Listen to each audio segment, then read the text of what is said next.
ஒரு வீட்டில் வந்து ஐயப்பன் கோயிலுக்கு இருமுடி கட்டுறது பற்றி நீங்கள் பார்க்கலாம் வாங்க அப்படின்னு சொல்லியிருந்தாங்க. நாங்கள் அவங்க சொந்தக்காரங்க வீட்டுக்கு போயிருந்தோம்.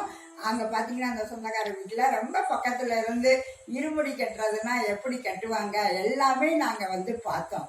ரொம்ப சந்தோஷமா இருந்துச்சு. அதில் வந்து பார்த்தீங்கன்னா அந்த தேங்காய்க்குள்ள ஒரு சங்கு மாதிரி இருந்துச்சு. அந்த சங்கில் நம்ம நெய்யை விட்டோம்னா அதை நேரம் அந்த தேங்காயோட கணக்குள்ள எடுத்தாங்க. இதில் வந்து சின்ன பிள்ளைங்களும் வந்திருந்தாங்க. அதில் ஒருத்தர் வந்து அவருடைய பேத்தியை வந்து தேங்காய்க்கு நெய் விடுறதுக்கு விட சொன்னார். அந்த பொண்ணு என்ன பண்ணிச்சு வந்து நேரம் வந்து இடது கையில் இருந்து இப்படி ஊட்டிச்சு. இத்தனைக்கும் அது வலது கையில் புலம்பக்கூடிய ஒரு பொண்ணு தான்.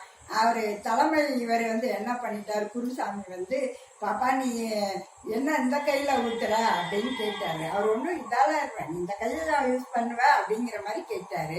பார்த்தீங்கன்னா உடனே அந்த பொண்ணு கோச்சிக்கிடுச்சு. கோச்சிக்கிட்டு ஒரு மாதிரி அழுகிற மாதிரி வந்துட்டு வலது கையில் ஊற்றிட்டு விசுக்குன்னு போயிடுச்சு. திருப்பி அரிசி ஏதோ இது பண்ணி போட சொன்னாங்க இருமுடியில். அதுக்கு உள்ள வந்து ஏதோ அப்படியே அழுகிற மாதிரி வந்துட்டு போடவும் மாட்டேன்னு சொல்லிடுச்சு. நம்ம சின்ன பிள்ளைங்கள நம்மளோட இந்து மதத்தை வளர்க்குறதுக்காக தான் நம்ம கூட்டிகிட்டு போகிறோம். போகும்போது சில விஷயங்களை நம்ம வீட்டிலேயே சொல்லி கூட்டிகிட்டு போகணும். எப்படி சாமி கும்பிடுவாங்க, எல்லாரும் கையை இப்படி வச்சு கும்பிட்டா நீங்களும் அது மாதிரி கும்பிடணும் அப்படின்லாம் சொல்லி எதுவும் செஞ்சால் வலது கையால் செய்யணும். இன்னும் இடது கை பழக்கம் இல்லாதவர்கள் வலது கையில் தான் பழக்கம் இருக்கும்போது எதுக்கா இப்படி இடது கையில் போய் ஊற்றணும். அது வந்து மரியாதை குறைவுன்னு சமூகத்தில் நினைக்கிறதுனால நம்ம அதெல்லாம் செய்யக்கூடாதுப்பா அப்படின்னு வீட்டிலே சொல்லி கூட்டிகிட்டு வாங்க. சின்ன பிள்ளைங்களை அங்கே வந்து அரட்டும் போது அவங்களும் மூட் அவுட் ஆகி இதனால சாமி கும்பிட்றது பிடிச்சாமையும் போகிறதுக்கு சான்ஸ் இருக்குது. ஏன்னா அதனால் இது ஒரு சைக்காலஜிக்கல் திங்கிங். நீங்கள் அதை வந்து முதல்ல வீட்டில் பிள்ளைகளுக்கு சொல்லி நல்ல விதமாக கூட்டிகிட்டு வந்தீங்கன்னா நல்லா சாமி கும்பிடுவாங்க.